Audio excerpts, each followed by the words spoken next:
Good morning, everyone. It is Saturday, November the 7th, 2020. It is currently 8:54 a.m. Central Time, and I'm coming to you live from Victory Baptist Church located in Ovalo, Texas. And I've hit the big red go live button. I'm here talking into this microphone, but I'm about to talk about something that I have no desire to talk about because this irritates me so much. And it's so frustrating that I feel like that I have to talk about this.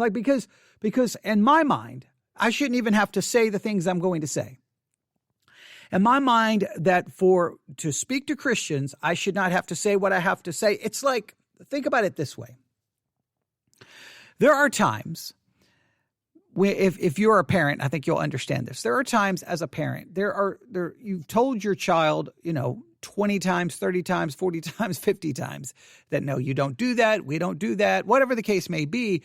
And for some unknown reason, you find them doing the exact same thing over again that you've told them not to. And in fact, you've reached a point that you would just expect them not to do it, that they understand that there's no advantage in doing it. And yet there they are doing the very thing that you would just expect them not to do, that you're absolutely confused that they're doing it. You're like, why are you doing this? You know, you're not supposed to do this. And you know that frustration as a parent. Well, sometimes as a pastor, as someone who does a theology podcast, sometimes I have to turn on the microphone to talk to Christians, and I have to turn on the microphone to talk about something that I don't understand why I even need to mention, because you would just think that Christians get it, that Christians understand it, that there's nothing I'm about to say that's revolutionary. There's not going to be some great insight, because I'm just going to say something that every Christian should know and every Christian should follow. But for some weird reason, Christians have a very difficult time with this. So let's start first with the scripture, all right?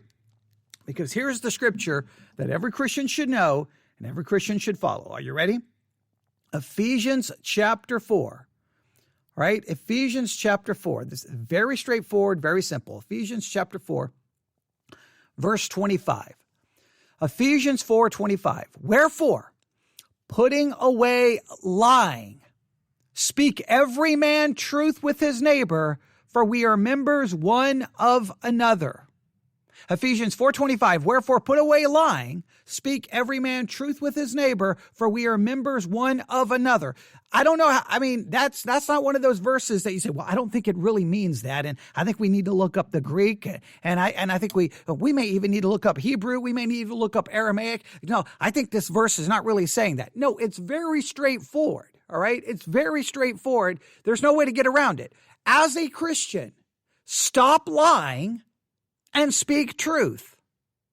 So as a Christian, we should not traffic. We should not share. We should not speak fraudulent information, false information, misleading information, deceptive information, anything that deceives. We should put away lying. And what we should speak is truth. I have stated that like 5 million times. It's right there in the Bible. You think all Christians would get that. But for some weird reason, Christians love to traffic in, misleading information, fraudulent information, absolutely false information to promote their ideas, their conspiracy theories, whatever the case may be. They love to do that. And I don't get it. I don't get why Christians would engage in said behavior. Why? Why would you do that? As a Christian, you supposedly believe in something called absolute truth. So why are you on social media spreading things that are not true? Spreading rumors, lies, misinformation, fraudulent videos to supposedly prove a point that's not, and those things, when you do 5 minutes of research, you're like, that's not accurate. That's not true. And it's Christians who are engaged in said behavior. I have dealt with this year after year after year. I'll never understand it. I'll never understand.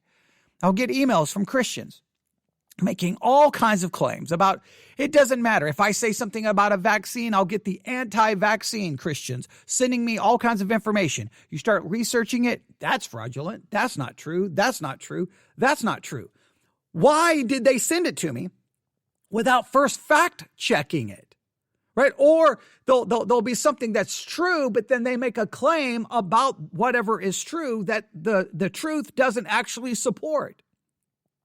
They'll send me an article that states one thing while they're making a claim of another thing. And then they'll say, this article proves my point. I'm like, this article doesn't prove your point. It doesn't even get anywhere close to the point you're making.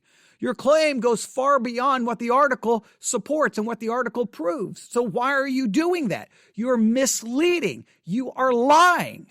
And when you are spreading lies and you're spreading false information, you're not acting as a Christian. You're basically you're doing the work of Satan. I keep saying that because Satan is the father of lies. He lies. He speaks lies. He deceives. Christians, we should be about truth, accuracy, not spreading any false information. We should be the ones out there going, no. That's not correct. That's not true. That's not true. That's not true. Even if it hurts our own position, we care about truth above anything else. But for some weird reason, over and over and over within the Christian world, this continues to happen. I've talked about this so many times. I feel like I don't even know what to say anymore. There's a part of me that I don't even want the microphone on this morning. I don't even want to talk about this, but I have to because I've received all kinds of emails saying, when are you going to speak up about how the election is being stolen from Donald Trump and all the voter fraud going on? This is horrible. This is a crime. Well, what are you doing? And I will respond going, okay, can you send me the evidence of voter fraud? Can you send me the evidence? And in many cases, people have sent videos to me that are absolutely have been proven to be fraudulent and false, even by the people who've made the video. But it doesn't seem to matter. Because if you speak out and say, no, listen, we need to get to the truth. We need to be very careful about making claims of voter fraud unless we can support it, unless we can back it up.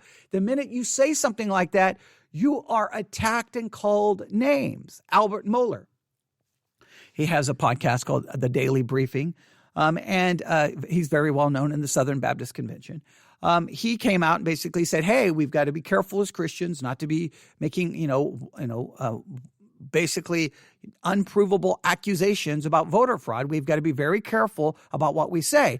And you should see the comments under the articles that are reporting Albert Mohler's comments. The comments by supposed Christians are, he should go to hell. Literally. You're telling someone who is a professing believer that they should go to hell because all they care about is telling you, hey, wait a minute. Let's not be making wild accusations until we've got proof.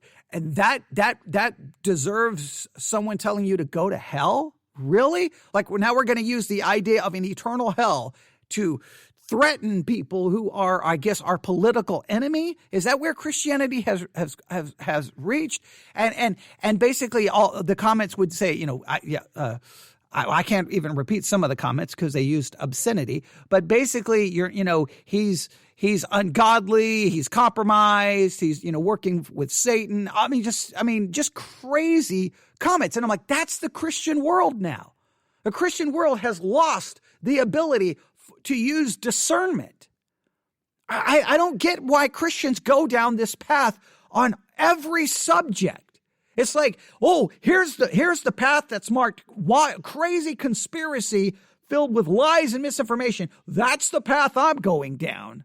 No, that they can't find the one that says godly wisdom, discernment, truth.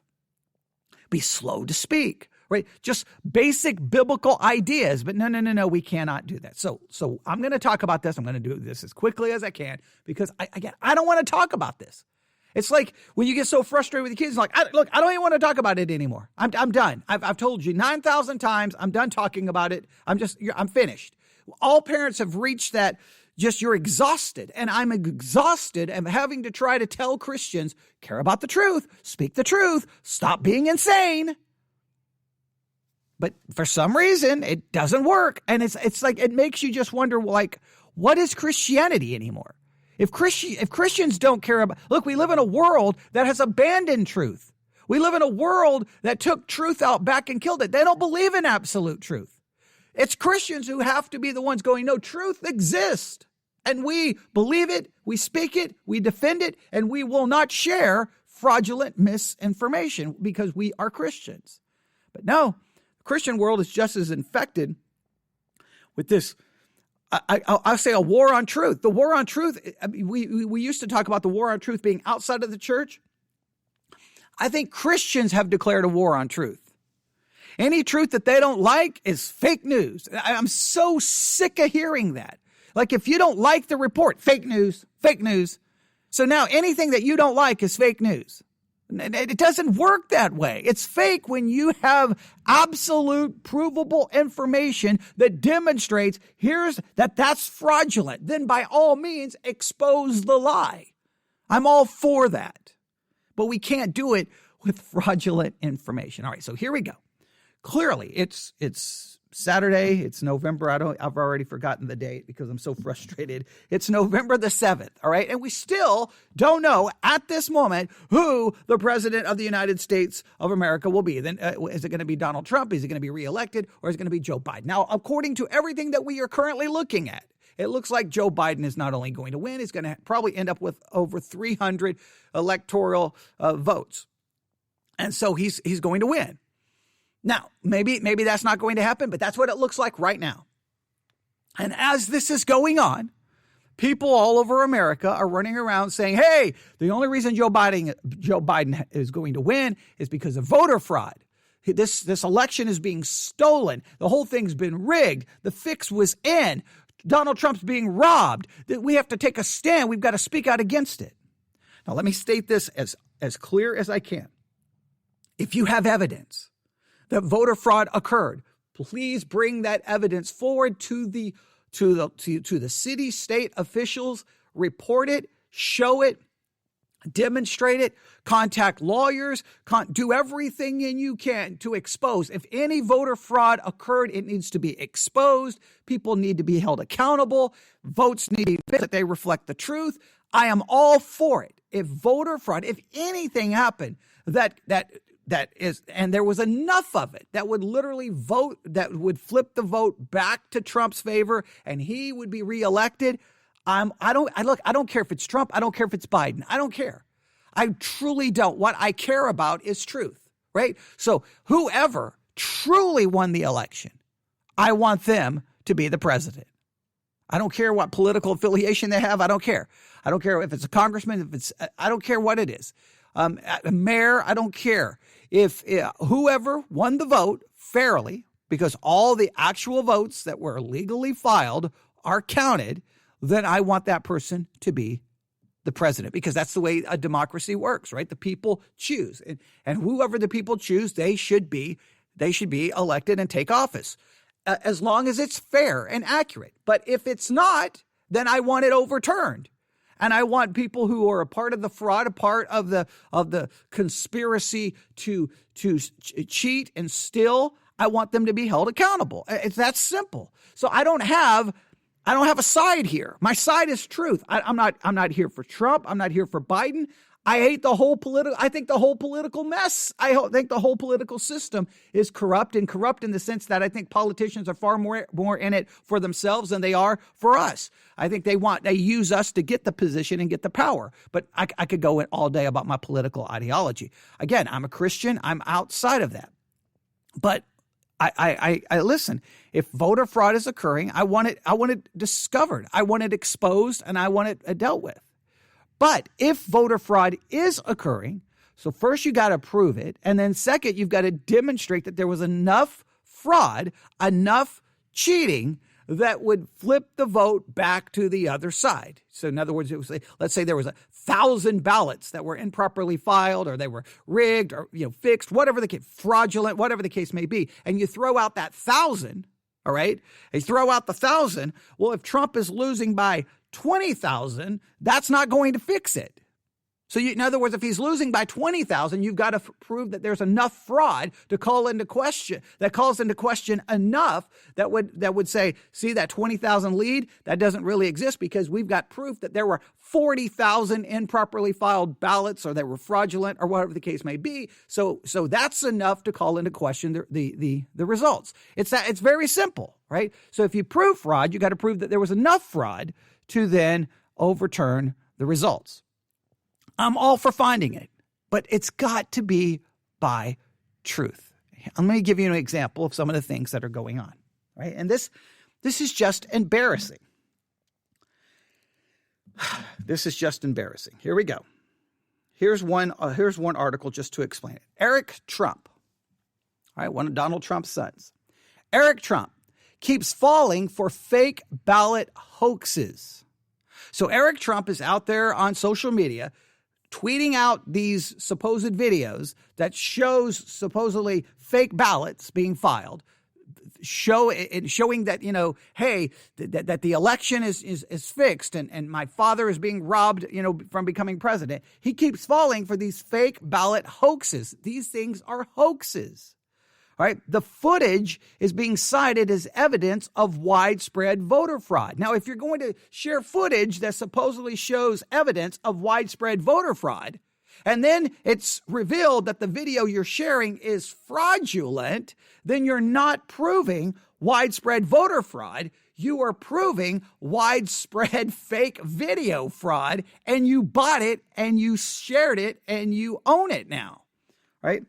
This was published at 9 p.m. last night, all right? A viral video purporting to show an individual in California filling out 7 ballots for Democrat candidate Joe Biden is fake. Let me state that again. A viral video purporting to show an individual in California filling out 7 ballots for Democratic candidate Joe Biden is fake. Let me read that again because I think I misread it the first time.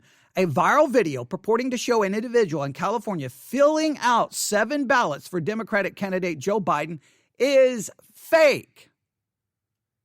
So guess what? If the video is fake, then guess what Christians should do? We don't share it. And guess what we do when we see other Christians sharing it? We call them aside and we say, that's fraudulent. That's fake. Take that down.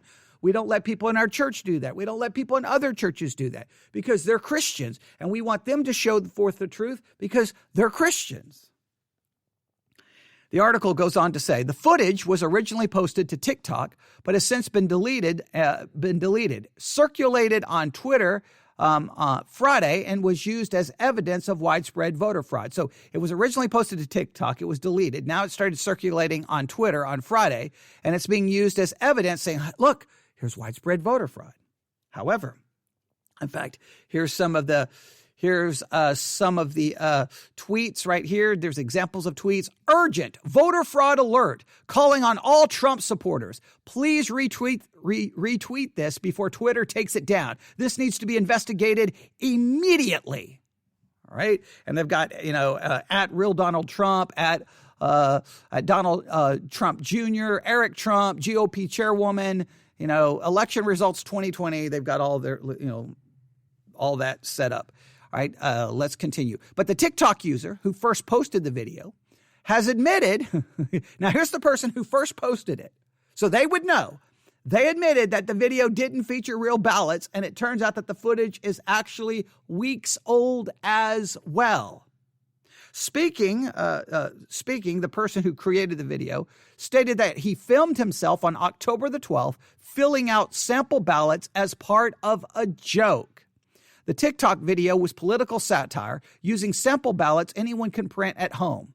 The video blowing up all over Twitter has just proven that people will believe whatever they want to believe. People will believe whatever they want to believe. Now listen, people may believe whatever they want to believe, but there's one group of people who can't believe whatever they want to believe, and that is Christians. Because Christians, we believe in truth, and we believe that just because I believe something doesn't make it true, and just because I don't believe something doesn't make it, doesn't make it untrue. It doesn't make it true, doesn't make it untrue. My belief doesn't impact reality. My belief does not impact truth. But here's the person who made the video mocking people. Well, guess some of the people who are being mocked? Christians. And I know some Christians are doing it because some Christians have sent me the garbage. Just, you got to stop. Okay, at some point, and don't email me arguing with me. If you're sending out fraudulent information, don't argue with me. You need to repent. You need to apologize. If you don't know how to use Google to do a simple search to find out if there's any questions, if you're like, oh, I think this video proves voter fraud. Okay, wait a minute. Let me do some research. Ooh, there's about 50 sites claiming that this is possibly a hoax. All right, I'm not going to send this. I'm going to wait. I'm going to continue to follow and see if there's any evidence that comes out. If there's any question about it, and if you don't know, because look, just because you have a video supposedly showing video fraud, or showing voter fraud, there's some basic questions you have to ask yourself. Who made the video? When was the video made? Is there any confirmation that the video is true? Like you've got to get some, and if you don't have any of that information, all you have is a supposed video made by somebody you don't know at some point in which you do not know, and you're just sharing that as if this proves it. The Christians can't play that game. It's embarrassing. It's embarrassing that I even have to waste time talking about it. All right. So he filmed it. He says the video is blowing up all over Twitter, just proves that people will believe whatever they want to believe. The footage caught the attention of Eric Trump, who threatened to contact law enforcement in a now deleted tweet. So he first, I'm going to contact law enforcement, and then he deletes the tweet. Don't delete the tweet. Leave the tweet and then tell all your followers that you were wrong, that the video was a fraud. Don't delete it. Own it. Don't. I have made recordings before and then find out, oh, that's not completely accurate. And I will leave that video, that episode. And then I come back and say, hey, I stated this and I don't know if that was completely accurate or that was completely, because anybody can fall for something. Anybody can get information incorrect. We're all vulnerable to that, but we own it. We acknowledge it. That's the best we can do. Absolutely infuriating, Eric said. This is California. The campaign will be notifying law enforcement and we will be taking immediate legal action. Yeah, okay, yeah. No, you didn't take any legal action because you were basing it on a video. It was fake. Eric's remarks were picked up by a small handful of right-wing media outlets at the time, although none appeared to challenge the claim. Interesting enough, the Russian state-run media outlet, Russia Today, also ran with the story and later included an update noting that the person who made the video admitted to using sample ballots on his TikTok profile. So see, there were some people who ran with it. You can't look, and that's the thing. That's why you can't just listen to right-wing media. You can't just listen to left-wing media. You can't because because you can be misled. You've got if just because you hear someone report it, you've got to go verify it. The creator of the video states that the article that I'm reading that they were the first person to even contact him. He also noted that the video had been removed last month by TikTok. The article that I'm reading, they reached out to TikTok and was told by a company spokesman that the video was removed for violating its community guidelines on election misinformation. Numerous videos. Now listen here, this is very important. Numerous videos involving sample ballots have led to widespread conspiracies since the election began. Footage of a man burning a stack of ballots allegedly filled out by supporters of President Donald Trump also went viral this week, but turned out to be, wait for it. Oh yes, fake, right? The clip, which was also shared by Eric Trump, utilized sample ballots as well. So Eric Trump he falls for these on a regular, consistent basis, it seems. Look, just because someone posts a video on social media doesn't equal reality. I can make videos anytime claiming anything. Right? And so there you have it. And I mean, we could, I could go from article to article that's talking about a lot of the fakes that are going around. Now, listen, that doesn't mean every video being shared is fake. I'm not claiming that. I'm claiming that if you see a video, you have to do some due diligence. When was the video posted? Okay, it was posted 15 minutes ago. All right. Well, that means probably there's a very good chance no one's had the chance to verify this. It hasn't been seen. So mark it and wait. Wait. Don't share anything. Wait. Start and keep searching. And then once the there we go. Here's the first claim that the video was fraudulent. Here's the first claim. And just because of video, you got to figure, and again, you got to figure out who made the video. When was it made? Do we have any confirmation over the veracity of its contents? And if you don't have that, you don't share it. I mean, I've had anti-vaccine people send me absolute fraudulent information. Completely fraudulent. And then when you confront them, I don't care. Well, no, you better care or stop claiming to be a Christian. If you're not a Christian, then yeah, you don't care because you don't believe in truth. But as a Christian, you are not to speak lies. That is a script. That is a command. God hates lying lips. He hates them. He hates falsehood. That's Satan. So don't do that. Now, if once the information is proven to be accurate, verifiable, true, then guess what? Then share it all day long. Contact authority and say, look, I've got evidence that voter fraud occurred. Here it is. Do something about it. Share it with news media. Share it with anyone and everyone. Keep the original for yourself and share it. I'm all for it. If voter fraud can be proven, take people down.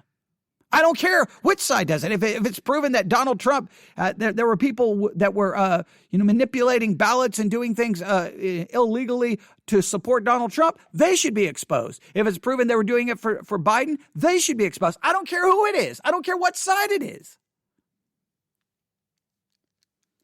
Just to show you what's going on in the courts. Just to show you what's happening in the courts. Because it's one thing to get on social media and make all kinds of claims about this is a fraudulent and this is a lie. So what's actually happening in the courts when the Trump attorneys show up? What's actually happening in the courts? Well, here's some information, all right? Judges want more evidence from Trump campaign as election cases get tossed. So the Trump attorneys have shown up in court saying, hey, there's voter fraud. And the judges are like, okay, we need some actual evidence. And they're tossing the cases. They're getting tossed. Now, wait a minute. If there's evidence of voter fraud all over social media, why doesn't the Trump attorneys use those videos? Right? Why don't they use those videos? President Trump vowed to continue to pursue all legal options. Since Election Day, the Trump campaign has brought a series of lawsuits around the country in an effort to find a path to re-election. But 4 judges in different states have now weighed in with striking consistency and similar language, finding there is no sufficient evidence to back their claims. So 4 judges, 4 different states, have all basically been very consistent saying, there's nothing here. You got to give us something more.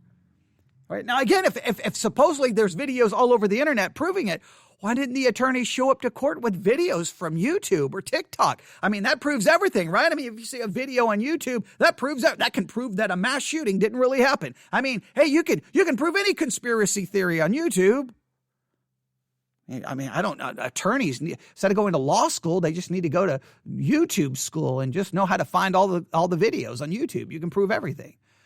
This week, judges in Nevada, Georgia, Pennsylvania, and Michigan have rejected the campaign's efforts to halt the counting process, if only temporarily, or alter it in some way based on shaky allegations of improper or nefarious conduct.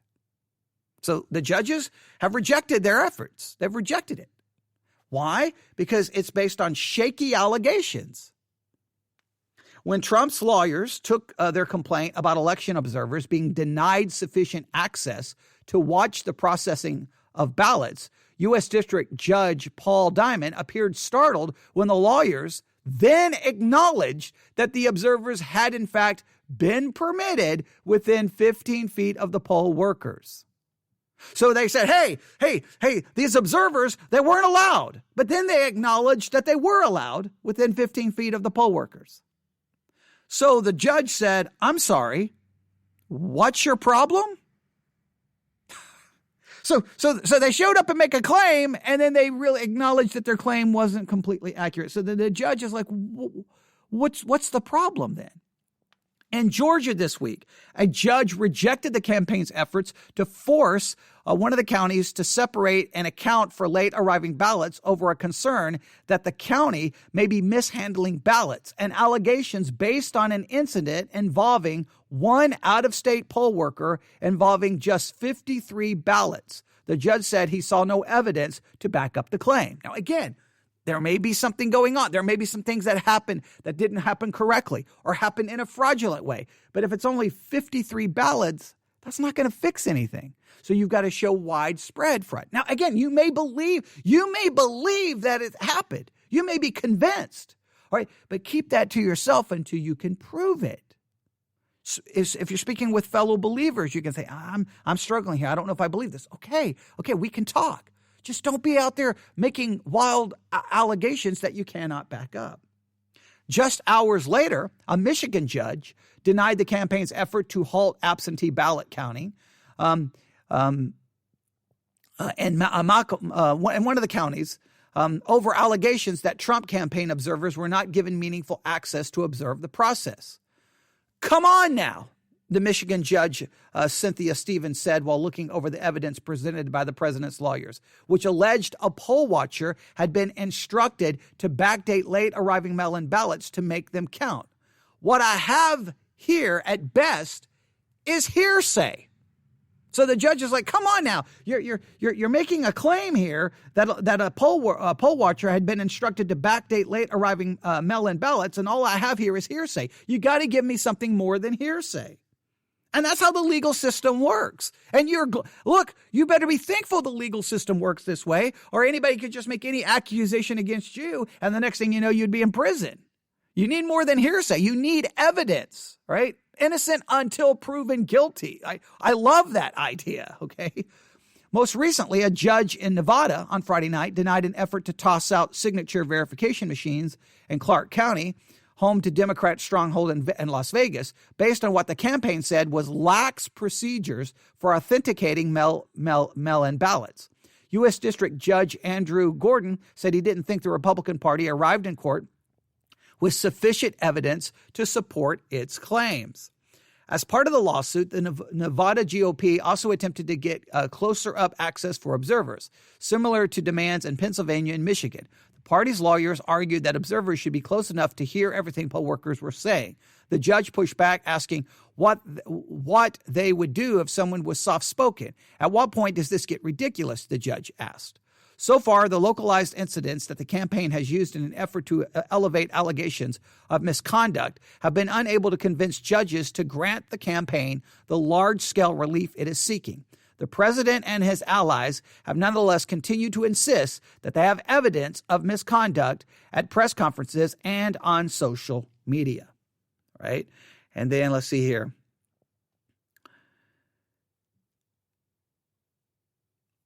And then they've got just, they go on basically just showing all the claims. Now, if you go look at the comments here, I'm just curious to see what the comments are. Oh, I don't think they're going to show up. Oh, here they are.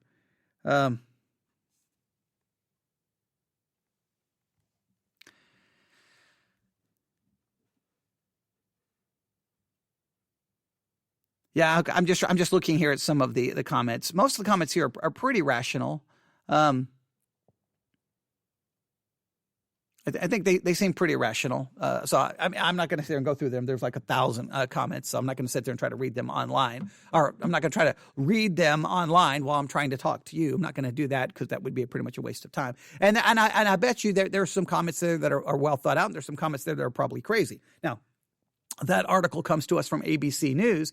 So, but I guarantee if I go to a Christian website, I'm probably going to get far different comments. That's the problem. It's sometimes it's people in the world who seem far more rational and have more discernment than Christians. We're the ones who claim that we have the ability to discern. Well, if we have such discernment, why do we fall for this stuff? So let me make this very clear. All right. And I'm going to say this like a parent begging their child to listen. I'm begging you to listen to me. I'm begging. Look, right now, everyone's caught up in all of this. It's a fraud. It's all being fixed. The election's being stolen. Everyone's out there screaming. Just step back from the yelling. Step back from the yelling and do this. Look for facts. If you have facts that clearly demonstrate that, hey, this is fraudulent, then share it with the correct authorities. Just sharing it on social media is not of great value. If you believe you've got evidence to truly prove what you claim, then go to the authorities. Contact the authority, contact the Trump administration, contact their lawyers and say, hey, I've got evidence. I've got evidence. That's probably going to be evidence found on a YouTube video that for some weird reason the Trump administration's not using those videos. I wonder why they're not using those videos. I mean, doesn't those videos prove everything? See, once they get to court, they realize they need more than a video that someone made on YouTube. They realize they need more than that. Right? So, because if the video, who made the video? Well, bring in them as a witness. They made the video. They saw it. Well, then let them testify under oath. Let them, with the threat of possibly perjuring themselves. Come on, step up. If you're the one making the videos, then contact the authorities. So as a Christian, I'm begging you, please don't get caught up in all of this lies and hearsay. Don't get caught up in it. Now, you may be, what's your opinion? I think I've read some reports about things that make you go, I don't know what's going on there. But you know what? I'm not going to state any of those reports because I don't know what's true and what's not true right now. So here's what I want. I want the truth to come out. That's what I want. And if Biden won the election through fraudulent means, that there was cheating, there was things that were done that were not accurate, I hope that gets exposed, and I hope the election can be overturned and we can do something, do a do-over, recount, whatever needs to be done. Some recounts are already going to happen. Now, typically the recounts don't change the vote that much. So unless it's like a difference of 300, 400, 500 votes, 700 votes. I think once you get well over 1,000, especially if you get well over 2,000, I think the recount rarely is going to overturn anything like that. But we'll see. And guess what? There's a certain, you have to reach a certain level of margin, and if you don't reach that, a recount is automatically has to occur. Well, I'm all for doing the recount. And if the recount changes it, I'm all for it. I'm absolutely all for it. Because again, I'm not going at this like, I want my team to win. The only team I want to win right now is truth. So just don't get caught up in it. Don't get caught up in it. So here's the thing. Don't share fraudulent information. Don't believe fraudulent information. Do your due diligence to research. If you see a video and you're like, and there's about 15 articles claiming this is fraudulent. Okay, let me not share this. If I see other Christians sharing it, let me tell them they may want to remove that right now. And let's all work together to find out what the truth is. And if it's proven that it's true, then we will share it.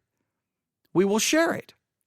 And if it's not true, we will not share it because we don't want to be out there sharing misinformation. We don't want to be bringing more darkness and confusion to a situation. We want to be bringing light. We're supposed to be salt. We're supposed to be light. We're supposed to be truth speakers because we believe God is true. We believe God is true and every man is a liar. We understand that, how our hearts are prone to deception because the heart is deceitful above everything. The human heart is the most deceitful thing on the face of the planet. So don't allow your own heart to deceive you. Don't allow your own self to be deceived and manipulated. Sometimes it's just a matter of just saying, stop. Okay, let me just try to figure this out. So I'm not claiming that there wasn't any voter fraud because I don't know. I think there's some things that don't make any sense. At the same time, I'm not going to claim that there was widespread voter fraud that changes the election because I don't know. I know that some of the videos that people have sent to me are fraudulent. I know some of the claims that people have sent to me are fraudulent, just like people have sent me information in regards to COVID, which is fraudulent, or they've made claims, and then I've tried to contact hospitals about said claims, and I can find no way to verify it. And the people won't give me anything to verify. Like if you say, I went to this hospital and this is what they said. Okay, well, who said it? Did you have a name? Do you have a name of the nurse? Do you have a name of the doctor? Let me, like, anybody can just make just because you email me and make a claim, you got to give me more than just a claim. Give me facts. Give me something I can verify. And it's like, it's weird. Christians think that's it. I've proved my case. No, you haven't proved anything. You've made an accusation. You've made an accusation with no names, no verifiable, no information that I can verify, and then I'm supposed to believe you. Why? If you've got information that proves that a hospital is involved in, illegal activity and how they're processing COVID tests and death certificates, then by all means, we need to expose them. We need to have them in trouble. But no.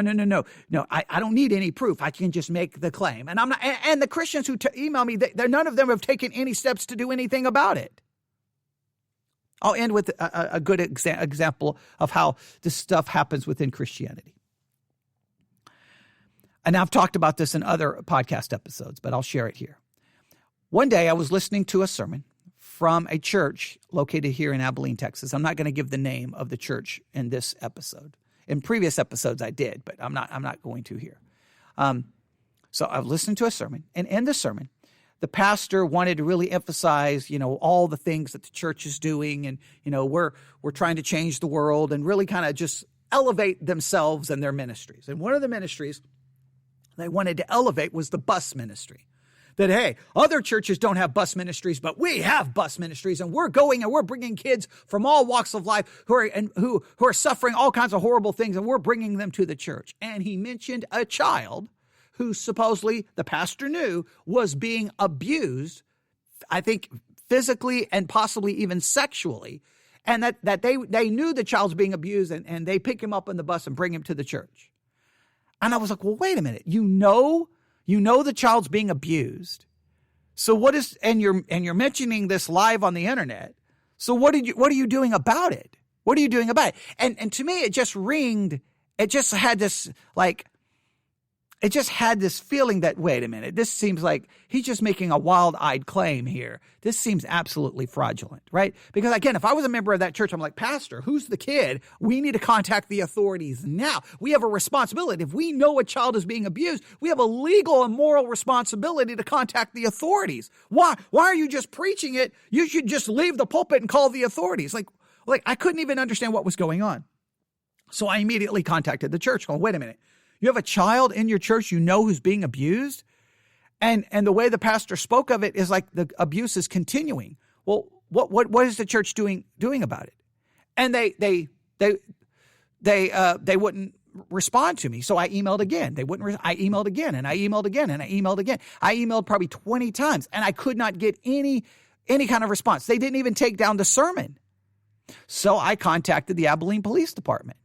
And I said, I was listening to a sermon, and in the sermon, the pastor stated that there was a child that's showing up at their church who's being abused.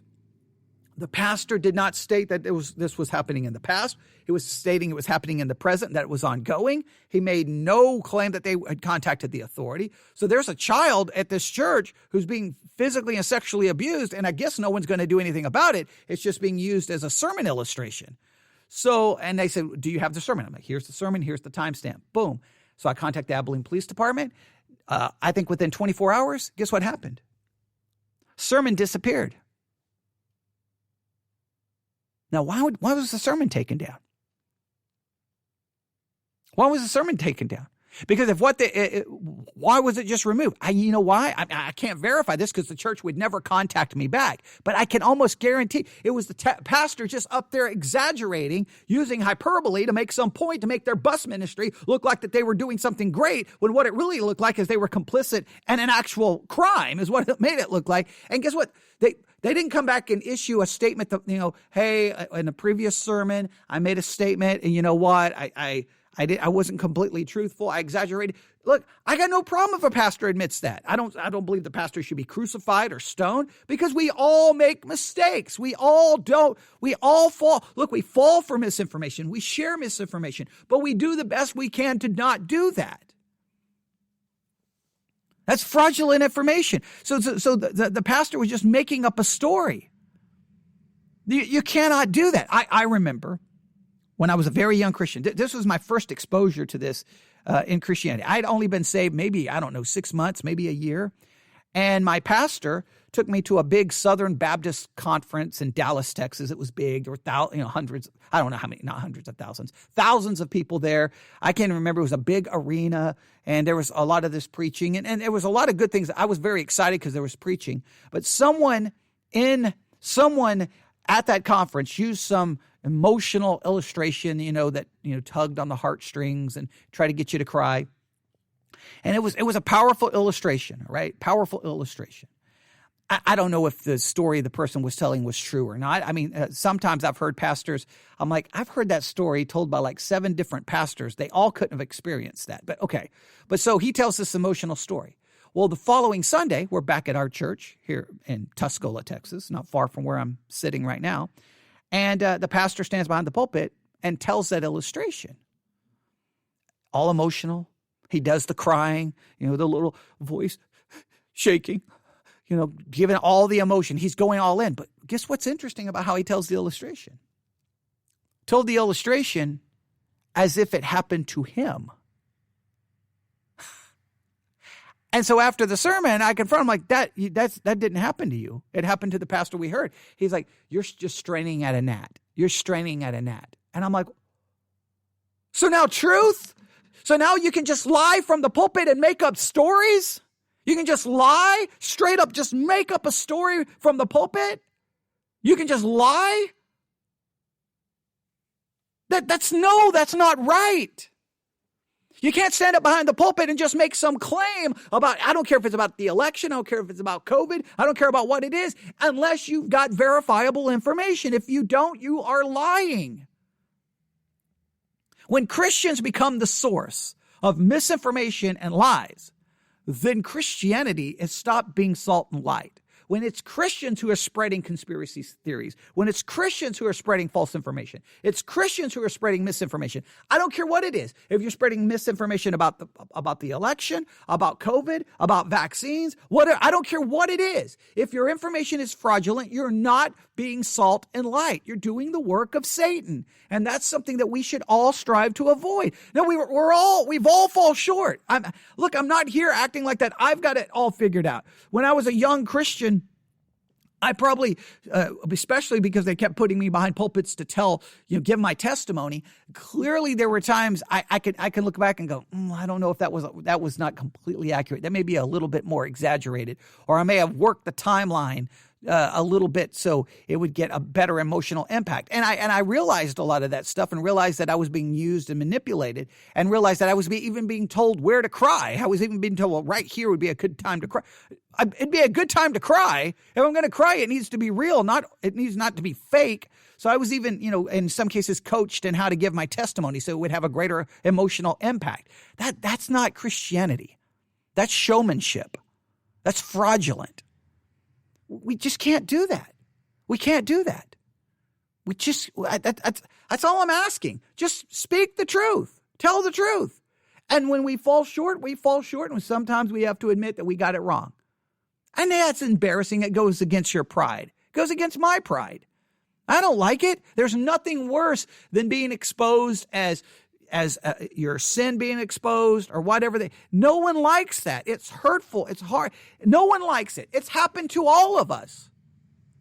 Okay, so I'm not here claiming to be better than anyone else. I'm just saying, though, come on, work together. Work with me. Speak truth.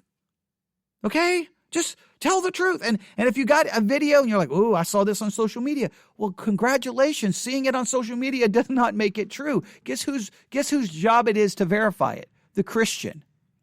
I don't expect the lost person to verify it. I don't expect them to. They have no moral obligation to. But as Christian, you have a moral obligation to verify what you share. You have a biblical mandate to speak the truth. Put away lying. All right, so please just do the best you can with that. All right, I'm going to stop right there. I'm going to stop right there. A lot more I could say, but I feel like now I feel like that parent that just wants to go, I give up. I just give up. I feel like the parent who just wants to turn around, walk out of the kid's room and go, you know what? Just do whatever you want. Just do whatever you want. I give up. But I can't. I'm going to give up now, but probably there'll be another episode where I'm like, please stop doing this. All right. Please. All right. Please. And I'm sitting here thinking of how someone can misinterpret what I'm saying, and I'll get some email making some kind of wild-eyed accusation at me that's not accurate. Let me make it very clear. If you can prove voter fraud, then it needs to be exposed. I'm all for it. But if you can't, you can't. I think it was on Glenn Beck. And he was speaking about some of the things that they have seen that they've got questions about. But he made a very important statement, and I wish I could find it. And I'm going to paraphrase here. But it was basically like the way we're going to know what the Trump administration really has as far as proof when it comes to voter fraud allegations. It's going to be in the cases they bring in front of the court, right? You can be at a press conference and Trump can sit there and say, this is all a fraud. They're stealing the election, but we know what they really have when they go to court. And that's what that's going to really tell us what they really have. If they really have evidence, we're going to see it in the court. And what we've seen is 4 judges are like, well, that's it. You got hearsay. That's all you've got. Wait, yeah, you just claimed that you were not allowed into the polling place, and you just admitted that you were. So what are you talking about? When that's what you look for, not what President Trump is claiming on Twitter, not what no, you look at what they're actually doing in the courts. And if they've got information, if they got evidence, it will show up in the court system. And if they don't, then they're not going to win. They're not going to win their legal challenges. The legal challenges are going to be thrown out. The count's going to continue, and it looks like Joe Biden is going to be declared the next president of the United States of America. And if there was voter fraud, then those videos on YouTube obviously were not sufficient to overturn the election in the court system. And for right now, I haven't seen them showing any of these videos in the court system. Now, if they do, then great. But guess what they're going to need? They're not going to just need the video. They're going to need who made the video. They're going to need their eyewitness testimony. They're going to need to confirm the time of the video. And until they do that, then it's just videos being shared. Right? And again, if they can prove there's fraud and Trump can be elected, I'll celebrate. I will. Whether I'm a Trump supporter or not a Trump supporter, it's irrelevant. And if Biden wins and you can prove that it was done fairly, I will celebrate, because all that matters is that our process is carried out in a fair and in the most fair way possible, and that whoever's elected is elected by the people. That's the way our system works, by the people. And if the people want a Democrat, then the people get the Democrat. If the people want a Republican, they get a Republican. The people vote and they get what they want. The majority determines, and the minority has to live with it. The people who run around, Donald Trump is not my president. Well, he is your president because he's president of the United States. Barack Obama is not my president. No, he's the president. That's the way it works. The majority voted, the majority won, and then you live with it. You don't have to agree with the policies. You can speak out against the policies. You can condemn the policies, but do so accurately, fairly, and with truth. It's just that's the way it works. Right? So I'm not here taking a side. I just want my words here are more not to the political system, it's to Christians. Just come on now. Just come on, please. I beg you. We can do better. We can do better. And look, if a pastor comes out and says, hey guys, let's not get caught up into making wild accusations about voter fraud until we've got clear evidence. You don't respond to a pastor saying that by telling them to go to hell. You don't respond to a pastor who's telling you that, you're not a man of God and, you don't have the Holy Spirit, and just making all these crazy, unbiblical accusations. You cannot do that. You know what that demonstrates? That you have been hijacked by your political ideology, that you can no longer even hear you can't even hear biblical reproof and receive it. Biblical reproof is speak the truth, put away lying. That's biblical reproof. I I'm guilty of that. You're guilty of that. We're all in it together. Let's pick each other back up. Let's dust each other off, and let's start walking together, unified as brothers and sisters in the Lord, right? Now, we can't compromise doctrinal truth, but let's work together to be salt and be light, because the world needs it more than ever. Thank you for listening. God bless.